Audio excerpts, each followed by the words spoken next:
Bien, donc nous sommes toujours sur la prise de contact, ce qui a été un petit peu écourté sur la vidéo précédente.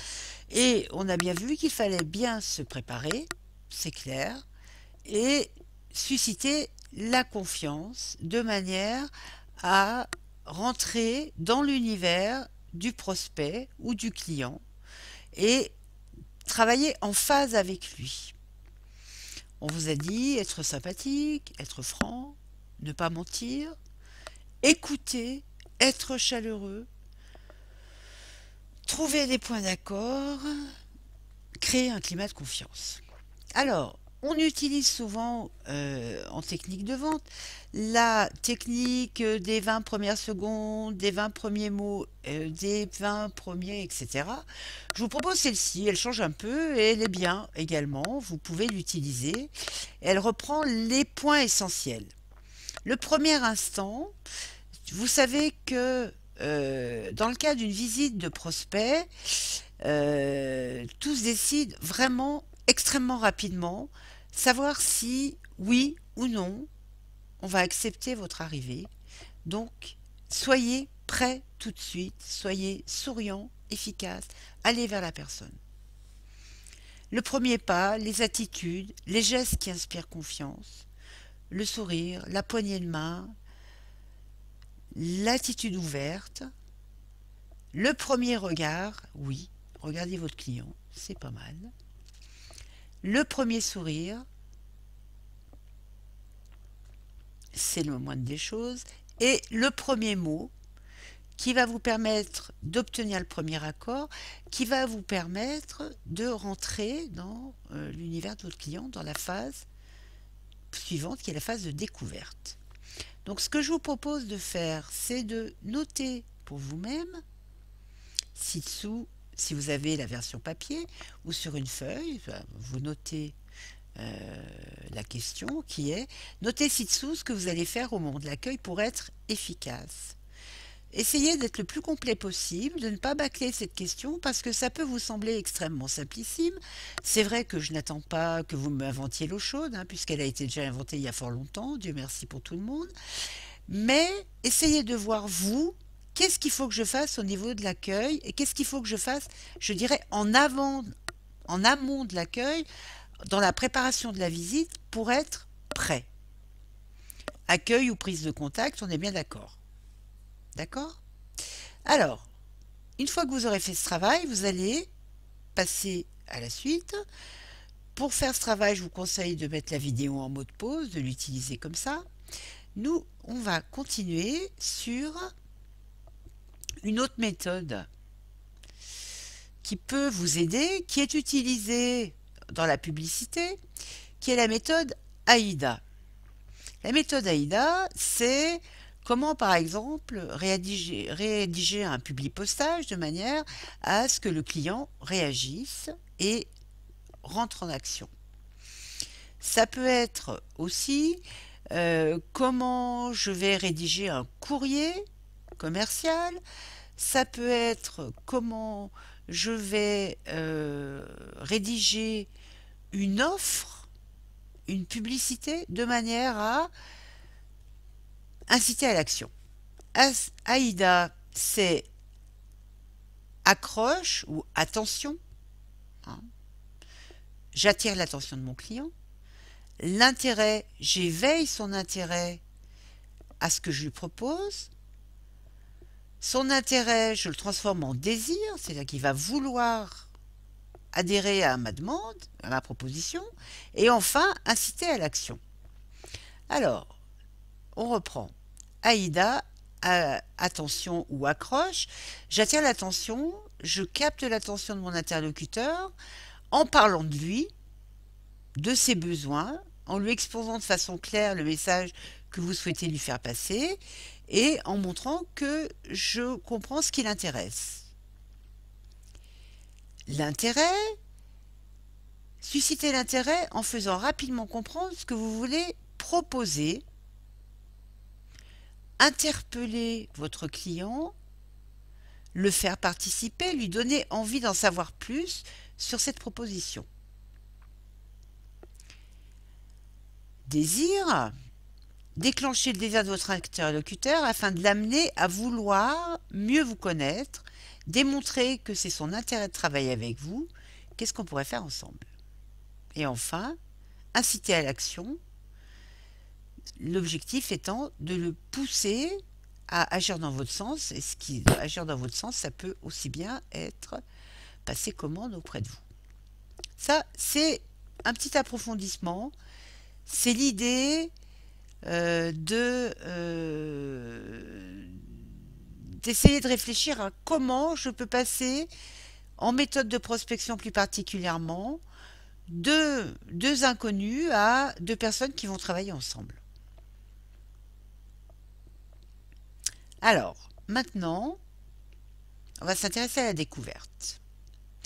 La découverte, comme je vous l'ai dit tout à l'heure, c'est le tremplin, c'est le point d'appui que vous allez utiliser pour pouvoir ensuite proposer au client ce dont il a vraiment besoin et ce qui est nécessaire pour répondre à son problème. Alors, vous avez ici une synthèse qui reprend les techniques de base. Les outils de la découverte, c'est ce qu'on appelle globalement l'écoute active. C'est le fait d'être en recherche des informations sur votre client. Vous ne l'entendez pas, mais vous l'écoutez. Et c'est quelque chose qui est extrêmement important. Je vous l'ai déjà dit, un bon vendeur, c'est pas un vendeur qui sait parler, c'est un vendeur qui sait écouter. Vous avez une première technique dans l'écoute active qui est l'observation. Vous avez énormément d'informations qui se présentent à votre regard, surtout quand vous êtes chez le client. Vous voyez ce qui se passe, comment les choses sont organisées, vous voyez comment lui fonctionne avec ses collaborateurs. Ça vous donne tout un tas d'informations. La manière dont il est habillé, ici vous avez un petit exercice qui vous permet d'essayer de deviner le métier, le caractère, les pensées de ces deux personnages bien différents, avec des attitudes bien différentes, et essayez de voir comment vous allez accueillir le personnage numéro 1. Je suppose que vous n'allez pas tout à fait l'accueillir de la même manière que le deuxième. L'observation, c'est essentiel, mais il faut savoir qu'il ne faut pas toujours se fier aux apparences, que parfois elles sont trompeuses. Et pour confirmer vos informations, il faut utiliser les questions. Les questions, il y en a de plusieurs sortes. Moi, je vous conseille d'utiliser ces 4 types de questions que vous trouvez ici. Les questions ouvertes. Questions ouvertes, ça veut dire que le client peut répondre absolument ce qu'il veut, comme il veut, en prenant le temps qu'il souhaite à la question que vous lui posez.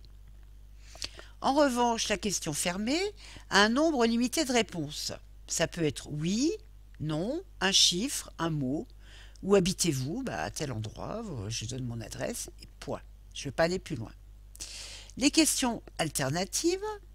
La question alternative, elle propose une alternative, c'est un choix. Et la question alternative va proposer un choix entre 2 possibilités, parfois 3 ou plus, en fonction du contexte. La question d'approfondissement, elle a un intérêt, c'est qu'elle oblige le client à préciser ses informations. C'est-à-dire que vous allez lui demander qu'entendez-vous par ou ah bon, difficile, qu'entendez-vous, qu'est-ce que c'est pour vous difficile? Si vous ne vous rappelez plus ce que sont les questions ouvertes, les questions fermées, alternatives et d'approfondissement, je vous conseille de faire ce petit exercice qui vous permettra de reconnaître les différents types de questions. Vous trouverez un corrigé à un endroit que je vous indiquerai. Ensuite, autre outil, et outil qui très souvent est bâclé par nos chers élèves qui estiment que c'est quelque chose d'un petit peu fastidieux, qui vont passer pour des gens qui comprennent rien, peu intelligents, pour des gens qui ils pensent que ça peut ennuyer le client. Or, la reformulation, c'est le moyen d'éviter des erreurs importantes, des moyens de bien vérifier que vous et le client, vous êtes en phase et que vous pouvez continuer à avancer ensemble. Vous récapitulez ce que le client recherche. Vous pouvez utiliser ces fameuses formules car vous recherchez donc, si j'ai bien compris, vous recherchez un produit qui, ce que vous recherchez c'est, à vous de trouver la formule qui vous convient, d'en inventer une, de manière à être à l'aise et à faire systématiquement la reformulation. Donc, je vous ai présenté ici un petit exemple de reformulation bien classique, avec un discours qui est souvent, le discours du client est un discours un petit peu confus, où il va un petit peu du coq à l'âne, il donne des informations plus ou moins concises, plus ou moins éparpillées, et la reformulation, surtout pour les clients par exemple très bavards, ça peut être le moment aussi de poser les choses et de se mettre d'accord sur ce qu'on recherche. Pour la reformulation, vous avez ici des exemples de discours de clients et je vous propose de rédiger la reformulation, plus particulièrement du 1, du 2 et du 5, c'est-à-dire de celui-ci et du 5 parce que je trouve qu'elles sont intéressantes. Le plus simplement possible, le plus naturellement possible, en langage parlé, puisqu'ici il ne s'agit pas de faire une dissertation ou une étude d'éco-droit, il s'agit ici de parler à son client.